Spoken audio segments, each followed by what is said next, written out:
Hello, welcome back to the latest You Are My Borough with myself, Dom Shaw and Scott Wilson. And we'll start with an apology because I think for the first time in months, really, scheduling just beat us last week and we could not get a video or pod done. But it struck me this morning thinking about it. Had we done a video last Monday on the back of that Coventry game, how different it would have been to this week. Well, obviously, we're looking back on 2 wins, 6 points, 9 goals. Mark Robins has since been given the boot. It just kind of hits home how quickly things change in football. And we're Borough, doesn't it, Scott?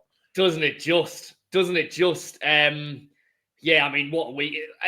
Borough needed that week, didn't they? We've been saying for a long time that Borough have been, doing a lot of good things and, a lot of the metrics were right, all that kind of stuff. And then we were saying that, good result here, then a setback, then a good result. That what Borough needed was just back-to-back wins, momentum. Well, we got that, didn't we? And then some. We got the results, but we also got Borough's 2 best performances of the season. I don't think you can go away from that. I mean, yes, the quality of the opposition you can definitely talk about, and we probably will. But in terms of the way Borough played in those 2 games, definitely a massive step forward. And obviously, really positive results to go with those performances, which clearly hasn't always been the case this season. Obviously, we're not going to go, we won't go over in depth the QPR game, for example. Yeah. So it's nearly a week on now. But the last 20 minutes felt big there because when QPR scored, you're thinking, here we go again, aren't you? And yet immediately, and Howson was the one who I was drawn to. Immediately just put his foot on the ball, and Borough had a spell, didn't he, of possession just to take the sting out of things. I think they were helped by the fact QPR weren't very good, but it was hugely satisfying and a relief as well, wasn't it, to see it out in the manner they did. Well, yeah, because as you kind of alluded to there, it was exactly the type of game that we've seen Borough needlessly toss points away from at various stages this season. And you're right, being down there, QPR had been building up a pretty decent head of steam before they scored. And when they scored, you thought, goodness me, this is, here we go again. But the difference this time was, as you quite rightly said, almost immediately after that goal went in, Borough regained the control of the game, which is something they hadn't really been able to do in a number of previous matches. And then obviously finished with a bit of a flourish at the end and then carried that into the Luton game. So, yeah, I think that spell potentially could be a really important point in Borough's season, hopefully, because if nothing else, like I say, it did show that having pretty much lost control of a game they were cruising in, they managed to wrest that control back, and that hadn't happened enough previously. And we'll go into specifics and players and individuals, but just in general on the Luton game, we've talked a lot about it's only a matter of time until Borough gives someone a good mullering. Well, 2 in a row will do nicely. But Carrick talked about before and after the Luton game that he in his eyes, nothing's really changed other than the fact that they put the ball in the net. But he says, in terms of the general performance, what he's seeing is not much difference. Do you agree with that? Or was there something different in those 2 games, especially that Luton game? Yeah, I agree with it to a degree because, it's not like Borough had been massively underperforming, had they? We kept on saying they were pretty much there. They were just finding stupid ways to give points away, concede goals, miss chances, etc. So, to a slight degree, things have clicked.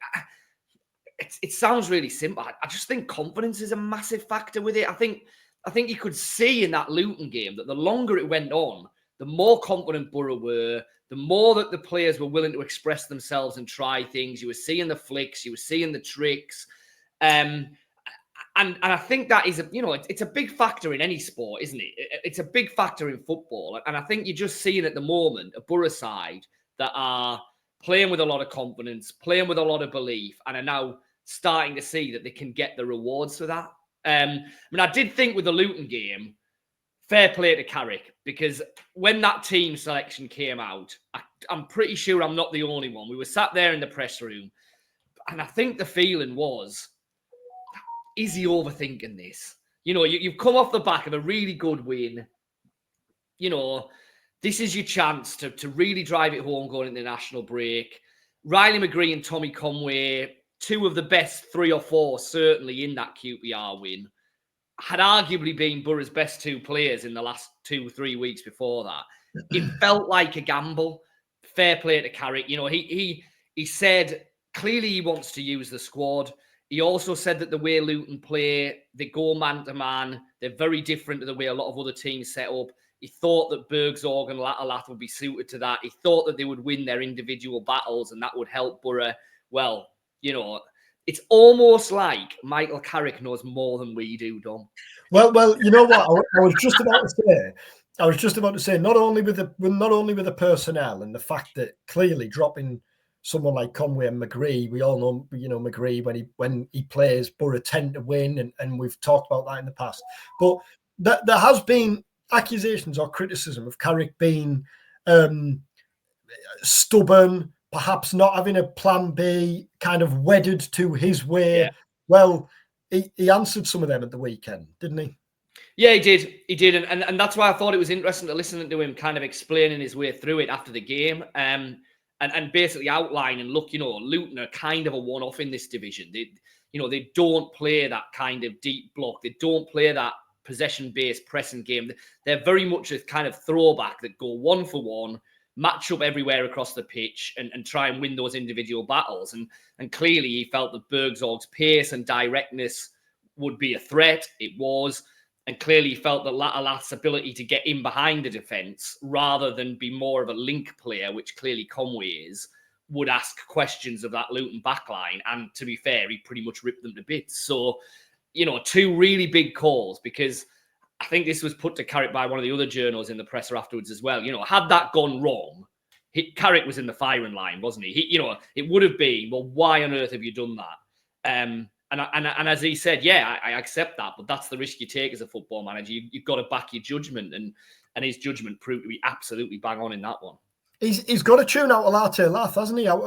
By dropping him, really. The response has been exactly what you'd want from him, hasn't it? 3 goals now in 4 or 5 games off the top of my head? Yeah, I mean, I think it probably helped that he came off the bench and got that goal in the Sheffield United game, so that it didn't, you know, while him not starting was an issue and has been an issue, it didn't feel as big an issue because of the fact that he came off the bench and got the winner. And then, like you say, you know, he's looked lively whenever he's come on as a sub, and then he goes back into the starting lineup and he plays really, really well. So, yeah, you know, fair play to both parties, I guess, there. Carrick's clearly handled that pretty well in terms of man management, and fair play to Latterlath for not throwing his toys out the pram and sulking and retreating into his shell. He's you know, he's given clearly now Carrick a decision for once things start after the international break. I mean, maybe we're going to see a little bit more horses for courses in terms of that attacking selection, and there'll be games where Carrick wants a player to be able to link play and pull players around, and that's probably Conway's skill set. But there'll also be games maybe where he wants to be a bit more direct and have the option of playing in behind the defence and pace, and clearly that's Latterlath. Well, you mentioned there, that gets us on to Finn Azaz. You mentioned there about horses for courses and kind of tinkering with the forward line. And Carrick has done that, hasn't he, this season? And yet, when you look at the stats this season, minutes played, Seny Dieng is obviously top, then Luke Ayling, Nathan Morris. But those three have all played over, the only three to have played over 1,300 minutes. Finn Azaz has played 1,196 minutes. The next forward player is Emmanuel Latterlath with 882 minutes. So more than 250 minutes more than any other attacking players. He started every championship game so far. Only 3 players in the championship have got more goal involvements now. Carrick would clearly say no to this answer, to this question. But in Carrick's eyes, do you think Finn Azaz is the most important Boro player?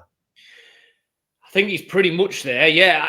I think Finn Azaz is the reason why Conway and Latterlath are not in the same side. I think you know, it would be easier for Carrick in lots of different ways if he could do what he was trying to do earlier in the season, which was start Latterlath, play Conway in behind him, and then shuffle the rest around after that. That doesn't really work for Conway, as we're seeing. He has been better as a 9. I think that's undeniable. It certainly didn't work for Azaz when he was shuffled out the left-hand side.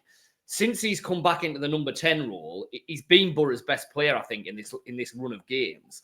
And clearly the way that he's playing in that number 10 role is the reason why we're not seeing Conway there with Latala starting up front. And I think Carrick now will be very, very reluctant to move him out of that because, I made him man of the match in the Luton win. I thought he was absolutely brilliant. Obviously scored 2, had a hand in all 5 goals. Luton just didn't know what to do with him in that kind of floating around role.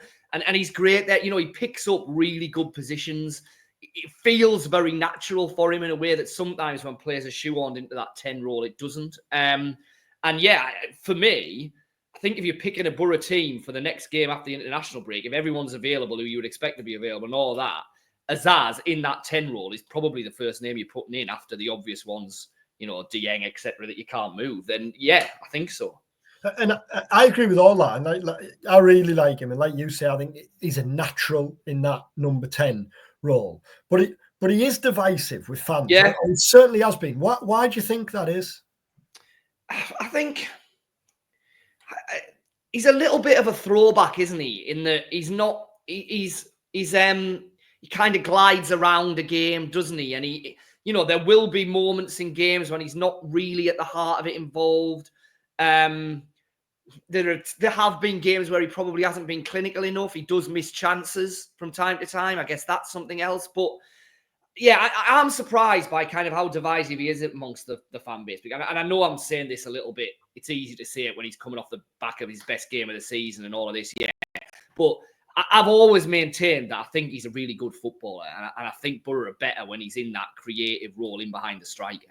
And the table, I know Carrick will tell us the table doesn't matter, but it was funny last week, actually. I was at the Preston-Sunderland game and we spoke to Simon Moore, the goalkeeper, afterwards, and he came out to speak to us and was talking about how they were disappointed with the performance, but the lads have just been looking there and results had gone for him.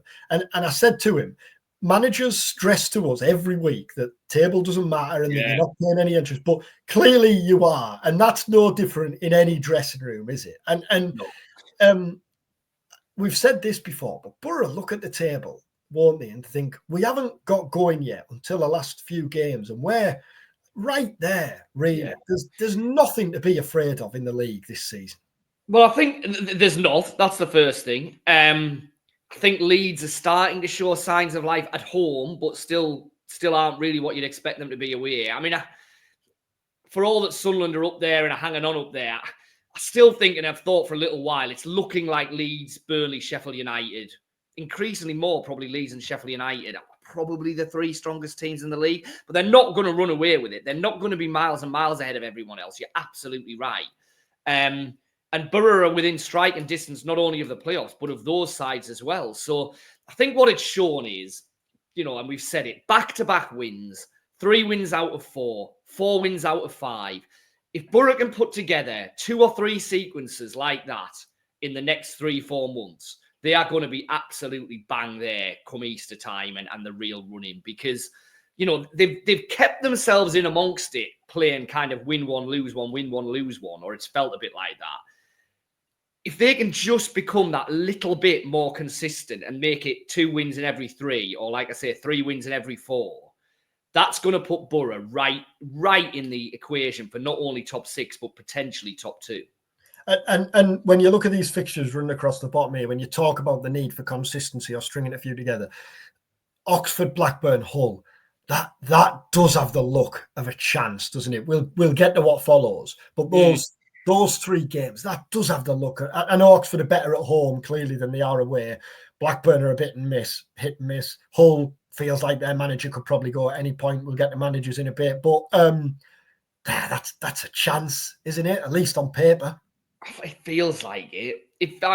In many ways, like you say, they're classic championship games. And the Oxford away feels very winnable, but actually Oxford are half decent at home.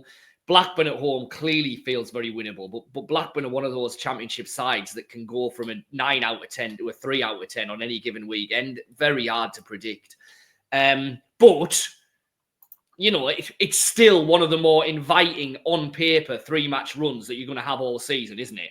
2 home games against sides who are unlikely to be featuring heavily in the real promotion mix-up and an away game at Oxford. So, it's a chance. It's a really big chance. You'd like to think going into that Burnley away game that Boro are certainly no lower in the league than they are now, and really should be in the top 6. And it probably even more important these next 3 games when you consider what comes next, because Burnley, Leeds, and then it's Millwall at home, who are absolutely flying as well, aren't they? So you want it if you can take these momentum into these games.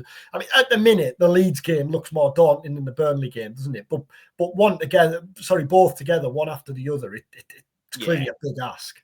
2 away games against those sides in a week is as difficult as you're ever going to get in the Championship, isn't it? But that said, it's not like you're going to.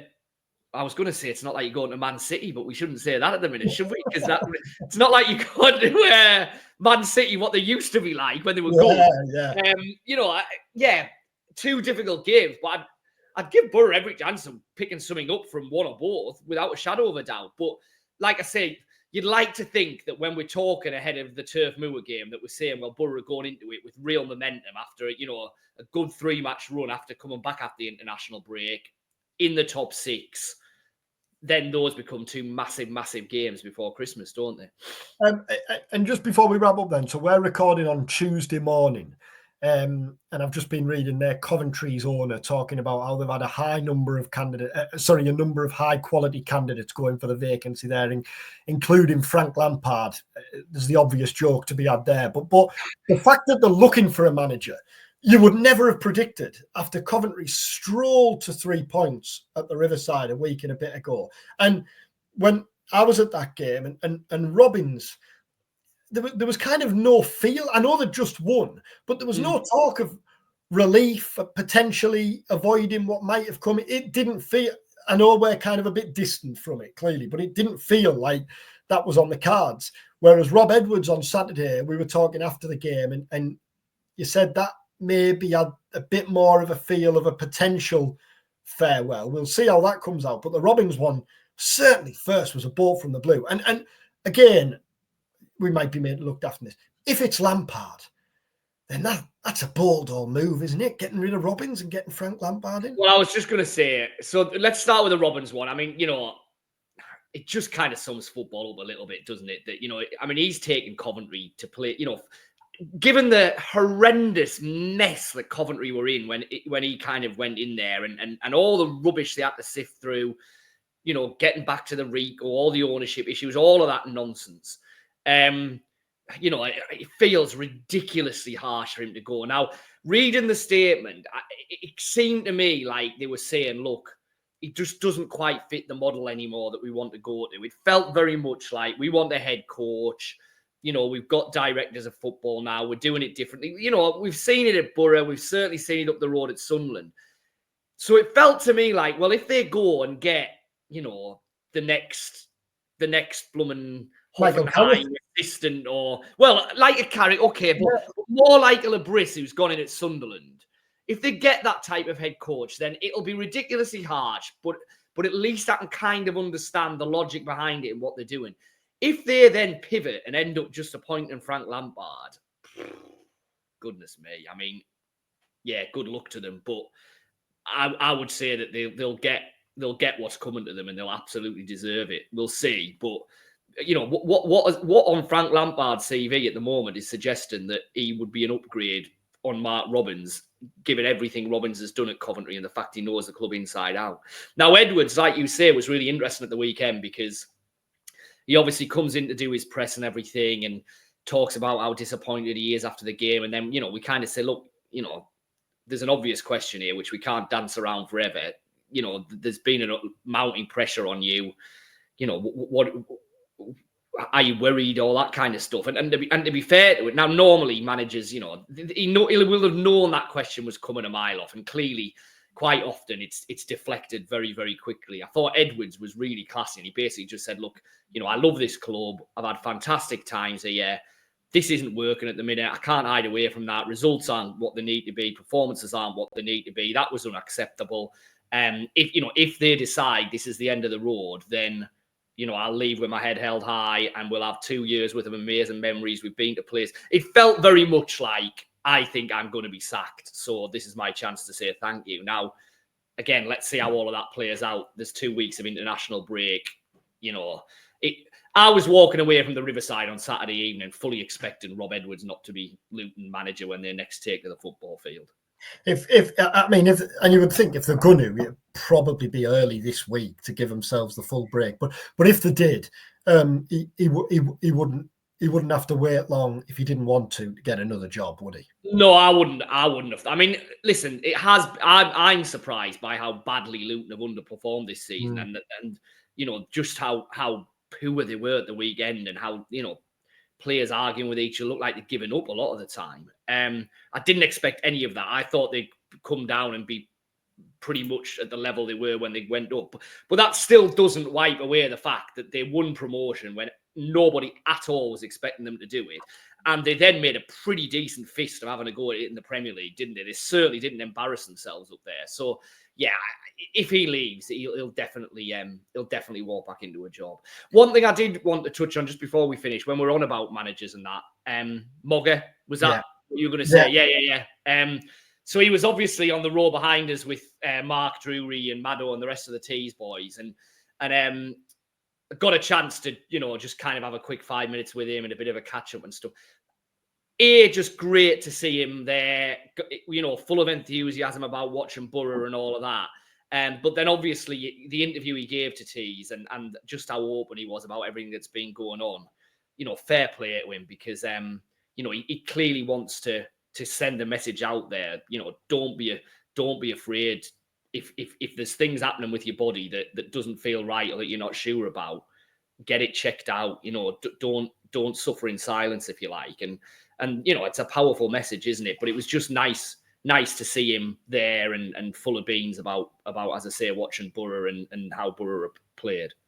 I was away at the weekend, so I didn't listen to it. I was in the sticks at the lake, so I had no signal, so I didn't listen to any of it live. But I caught up on the stuff with Morgan before the game on Sunday night, and just absolute class, isn't he? Yeah. And Mark, I'm sure he won't mind me saying, Mark Drury had messaged me because he knows what I think of Mogger, and he messaged me on Saturday night saying that I think that's the best day at work I've ever had. And then when I was looking, I was just I'd seen one of BBC Teaser's tweets, and I was just looking through the responses, and we've said this about Mogger in the past. Like, clearly there's not just gone not viral, but it had clearly spread beyond Teesside and Boro. Yeah. And it's fans of all clubs who clearly are glad to see that Tony's doing well.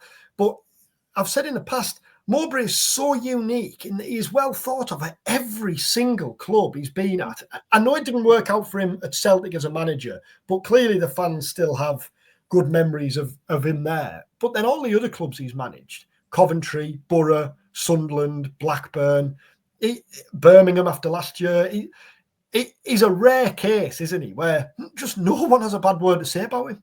Yeah, and I think partly that's because, we do learn more about managers than we do about anyone else at a football club in terms of the media and being fans. They're the ones that are up there doing the presses week in, week out. They're the ones speaking after the game. And while managers can put on a facade to a degree, and they can have a face that they put on for the media, once they've been in a job for any long real period of time, you do get a sense of what the real person's like.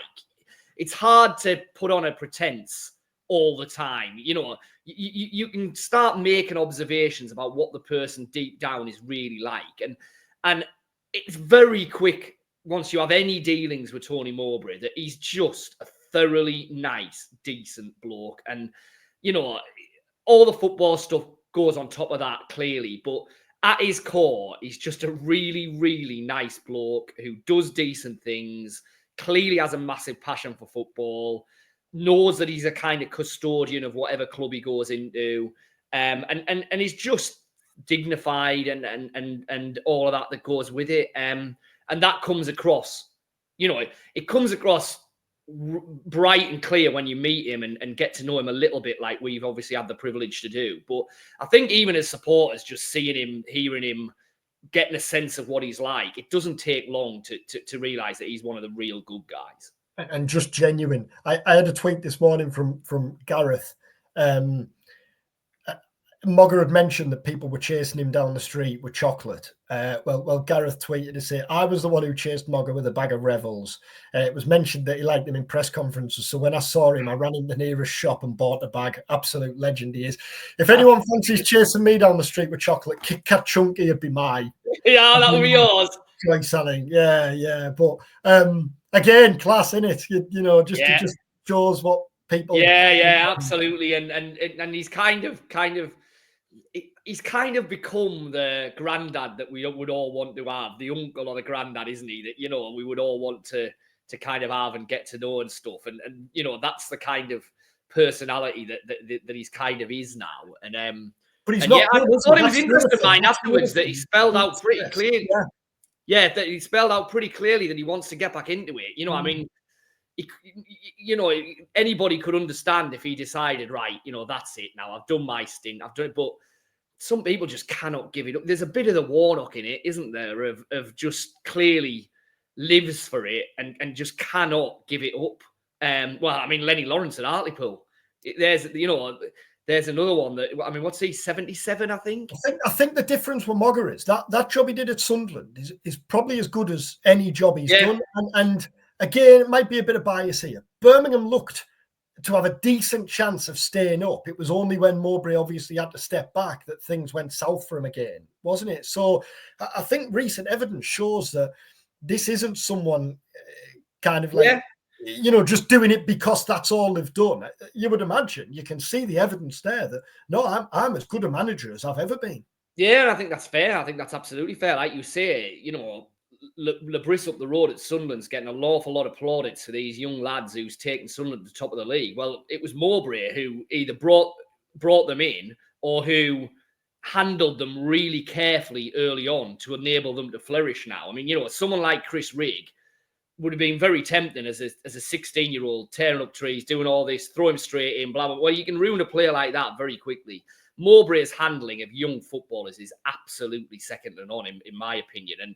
And if Sunderland do end up going up this season, even if they don't, what's happening at that club, an awful lot of it is due to Tony Mowbray. And we saw that at Boro, didn't we? Let's be honest. While we've said it before on this vid, I think, haven't we, that while it maybe didn't work for Mowbray at Boro in terms of results and where he would have wanted to take the club, he laid the foundations for what Karanka then achieved and the promotions and the sides that Karanka built. An awful lot of those foundations were built by Mowbray at a time when Boro were stripping out costs and let's be honest, giving him a pretty dud hand to try and play. Yeah, George, Grant, Albert Adoma, Dimmy, I know he was brought in just to train at that stage, but he came in under Mowbray. Yeah, there's a fair few. Ayala, I think the work was done there. Ben Gibson had been given his debut. Well, yeah, great to see. Class, brilliant work from the BBC Tees lads to get him on and to handle it as well as they did. And great to see Tony doing so well. And hopefully we'll see him in a dugout sometime soon, like he wants to. But thanks for watching. Thanks again for joining. Do subscribe to the YouTube channel if you haven't already, and get in touch, as we keep saying, if there's anything you want us to discuss. And if you're listening on your podcast platforms, then rate and review on there. Thanks again. Enjoy the rest of your week. Take care.